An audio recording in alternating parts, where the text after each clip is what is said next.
ለአንተ አንሽቆር ምን ነው ማስወጣት አለበት። እኔን ሳይ እንዴት እሷ ነው እኔ የፈለኩት እሷ ነው። እንጣብሽው አፈራራት ቀና ብለህ ብታያት እኔ እናንተ የመጨረሻችን ነው የሚሆነው። ገባህ? አይነና ላይም አይኔን አታይም። የመጨረሻችን በእኔ ህይወት ደግሞ ከዚህ በኋላ አያገባም። ሁሉም ነገር እሺ የሚያምረው ቆንጆ ይኸውልህ፣ ስማኝ ወዴ አንዴ ነው በመጀመሪያ ደረጃ አስጨርሽኝ ነው እያስጨርሽኝ ያለው። አሁን እስካሁን ድረስ እየታገስኩ ያለሁት እኔ ሄርሜላ ለብሎ ሰው እስከሚጎዳ ምን ታደርገኝ? እኔ ሄርሜላ ለመጉዳት ተነስታ ከሆነ ትጉዳይ፣ በቃ ችግር የለውም። ያስጨነቅኩሽ ነው በጣም። ለምን? አንደኛ አብርሃም ደህና መሆኑን ማረጋገጥ አለብን። መቼም ጉር ነው እያየን ያለነው ነገር የሜሪና የዳኒም ብጥብጥ፣ በዚህ መሃል ደግሞ የወጣ አዲስ መረጃ፣ እንዲሁም ደግሞ ኤፍሬም ሄርሜላ ቤት ሄዶ ያው አንዳንድ ጉዳዮችን ለመባለግ የሞከረበት ምክንያት፣ እንዲሁም ደግሞ ሄርሜላ ላይ ይሄ ቪዲዮ እንዴት ተለቀቀ፣ በጣም ብዙ የምናነሳቸው ጉዳዮች አሉ ማለት ነው። ኤፍሬም እንግዲህ ሩታ ቤት ሄርሜላ ቤት ሄዶ ሄርሜላን ስለ ውበቷ ሲደባብሳት አብርሃም ምንም አይጠቅምሽም የሱን ፎቶ አውርጂ ምናምን ሲል አይተናል። እና ደግሞ ድምጽ መግጃውንም እሱ ነው የያዘው ካስተዋላችሁት። እና እየነካካት ይላት የነበረውን ነገር እንመልከት። ከዛ በኋላ እኔ ጥብቁንና ዋነኛውን የደረስኩበትን መረጃ ከውስጥ ምንጮች ያገኘሁትን ደግሞ ለናንተ የማካፈላችሁ ይሆናል ማለት ነው። በመጀመሪያ ደረጃ ኤፍሬም ሄርሜላ ቤት ሄዶ ያደረገውን ነገር እንመልከት። ሁሉም ነገር እሺ የሚያምረው ቆንጆ ይኸውልህ፣ ስማኝ ወዴ አንዴ በመጀመሪያ ደረጃ እያስጨርሽኝ ያለው። አሁን እስካሁን ድረስ እየታገስኩ ያለሁት አንድ የተሻለ ሀሳብ ታመጣልኛለህ ብዬ ስላሰብኩ ነው። ኤፍሬም ስነ ስርዓት ነው። ከዚህ ሌላ የተሻለ ሀሳብ አለ? አዳምጠኝ። ኖ ከዚህ የተሻለ ሌላ ሀሳብ አለ? እኔ የወንድሙን ሚስት እንደ ራስህ ተንከባከባት ስለሚል ለዛም ነው ልንከባከብሽ የመጣሁት። ምናልባት ሜቢ አብርሃም እንክብካቤ ሰጥቶሽ ካልሆነ አላውቅም። እኔ ግን በጣም ሴት ልጅን በመንከባከብ አምናለሁና እስቲ ፍቀጂልኝ እንድንከባከብሽ። ፍቅድልኝ። አረ በእግዚአብሔር እንግዲህ ተመልከቱ። ኦቨር ኤፍሬምን በማናቀው ነገሩ ነው የመጣው ማለት ነው። በእንደዚህ አይነት ነገር ኦልሬዲ ወንድሙ ሚስት ብሎ ባስቀመጣት እኛ እስከምናቀው ውሽማ ነች። ሚስት ብሎ ባስቀመጣት ሴት ቤት ተከራይቶ በቃ ምናምን ተብሎ ምናምን ባስገባት ቤት ውስጥ ኤፍሬም እንግዲህ በልበ ሙሉነት ሄዶ ይሄን ነገር አድርጓል። ስለዚህ እዚህ ጋር አንድ ነገር እያየው ነው። ሄርሜላ ወንድማማቾች መሃል እሳት ለመጫር ከባድ ሪስክ ወስዳ እየሰራች ነው ያለችው ብዬ ነው የማስበው። ነገር ግን ለምንድን ነው ይሄ ቪዲዮ ሲቀረጽ ኤፍሬምም ተባባሪ የሆነው የሚለውን ነገር መመልከት ያስፈልገዋል ማለት ነው። ስለዚህ ወደዛ አቤት ሲሄድ ኤፍሬም ራሱ የሄደው ሄርሜላ ጠርታውና ቀጥራው ነው። ቀጥ ብሎ አልሄደም። ከኤፍሬም ጋር አብሮ የነበሩ ልጆች አሉ። ከነሱ ከውስጥ ምንጮች እንደሰማሁት ከሆነ ኤፍሬም ተደውሎለት ነው የሄደው። በኋላ ላይ ደግሞ ይህንን ቪዲዮ ሄርሜላ አብርሃምን ፕራንክ ለማድረግ ፈልጌ ነው፣ እንደዚህ አይነት ነገሮችን ከተባበርከኝ እኔም ደግሞ የምትፈልገውን ነገር አደርጋለሁ ብለው ኤፍሬም ሞኝ ነው። በዛ ተታሎ ይህን ነገር እንዳደረገው ከአንዳንድ ሰዎች ሰማሁ፣ ከውስጥ ምንጮች። እኔ ደግሞ ይሄ ነገር ግልጽ አልሆነልኝም። ግልጽ ስላልሆነልኝ ነገሩ በደንብ ጠርቶ መታየት ስላለበት ፕራንክ የሚለው ነገር ድሮ የተውት ነገርና ያለፉበት ነገር ስለሆነ የማይሆን ነገር ነው። ፕራንክ እንዳልሆነ 100% እርግጠኛ ነኝ ማለት ነው። ስለዚህ ኤፍሬም ራሱ አምኖበት ነው ነገር ያደረገው።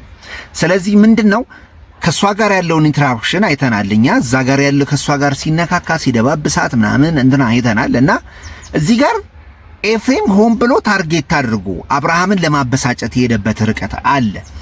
አብርሃም ከዚህ ሽሽ ጋር ህይወት አለኝ ሪሌሽንሺፕ ውስጥ ነኝ ብሎ ስለሚያስብ ይሄ ነገር አለ። ስለዚህ ሄርሜላ አሁን እግር በእግር እየተከተለች በጣም ታርጌቷን እየመታች ነው። በቃ ባንተን በመውደዴ ባንተ ጉዳይ በጣም ጫና እየደረሰብኝ ነው። ይህ እንደምትመለከተው እንዲህ እያደረገኝ ነው። መቶዛ ቤቴ ውስጥ አቢዩዝ አድርጎኛል። በጣም ሲነካካኝና እንዲህ ሲያደርገኝ ነበር። አንተንም እንድተው ምናምን ብላ ወንድማማቾች መሃል ያለውን ጠብትረ በደንብ አድርጋ ትጭረዋለች። ከሩታ ጋር ያለው ጉዳይ የሩታ ጉዳይ ነው፣ አይታችሁታል። ስለዚህ ኤፍሬም እዛ ቦታ የሄደው ተጠርቶ ነው። ከዛ በኋላ ይህ ቪዲዮ ከተቀረጸ በኋላ ቪዲዮ ከመቀረጹ በፊት ከሄርሜላ ጋር የተግባቡበት ጉዳይ አለ። በዚህ ደረጃ በቪዲዮ ላይ እሱ አይወጣም። አብርሃምን ለማበሳጨት የሄደበት ርቀትን ነው የሚያሳየው። ስለዚህ ኤፍሬም ራሱ አብርሃም ላይ ምንድነው ሴራ ከሄርሜላ ጋር እየጠነሰስክ ያለው? መቼም ወንድም ላይ ከሌሎቹ በተሻለ እንደዚህ አይነት ነገር ታረጋለህ ብዬ አላስብም። ወይስ ደግሞ አንተም ሩታን አታክ ለማድረግ ሌላ መንገድ እየፈለክ ነው? ኤፍሬም ራሱ ከሄርሜላ ጋር እየሰራህበት ያለውን ነገር ነው የሚያሳየኝ። አይ ፕራንክ ብላ ጠርታው እንዲያታለው ነው። አይሰራም፣ በታሪክ አይሰራም። ሶሻል ሚዲያ ላይ ይሰራ የነበረ ልጅ በዚህ ደረጃ አይሸወድም። ተመልከቱት በምን መልኩ ሪያክት ሲያደርግ እንደነበረ ተመልከቱ። እንደዚህ ካሜራ ፊት እንደዚህ ተጠግቶ የሚደባብሳት መቼም አብርሃምን ለማብሸቅ ነው እንጂ ሄርሜላ በዛ ሰዓት ተሰጠኛለች ብሎ አስቦ አይደለም። የምትሰጠውን ያው እናንተ ታውቁታላችሁ። የምትሰጠውን ተግባር ተመልከቱ። ኖ ከዚህ የተሻለ ሌላ ሀሳብ አለ።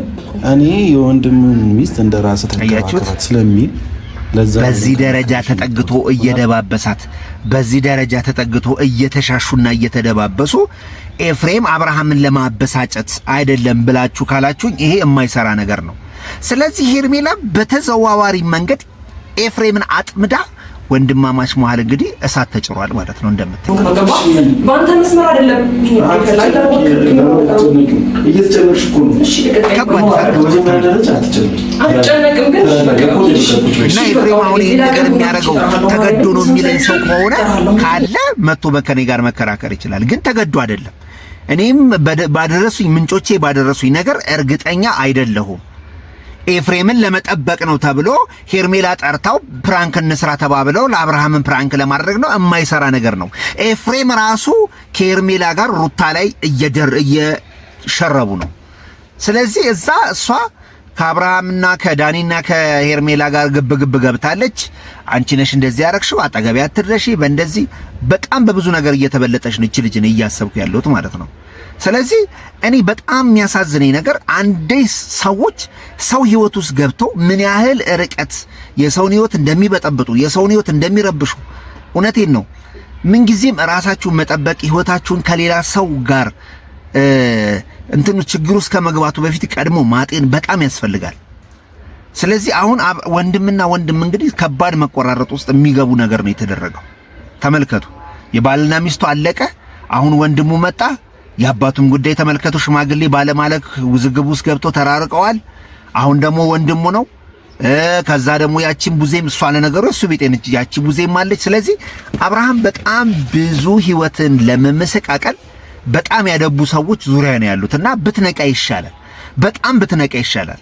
ስለዚህ ኤፍሬም የርክበት ነገር በጣም የሚጎዳና በጣም ጽዩፍ ነው። እንደሚታየው ጽዩፍ ነው እያደረክ ያለው ነገርና ለምን ይሄን አስበህ እንዳደረክ በጣም መልስ የምንፈልግበትን ጊዜ እንፈልገዋለን።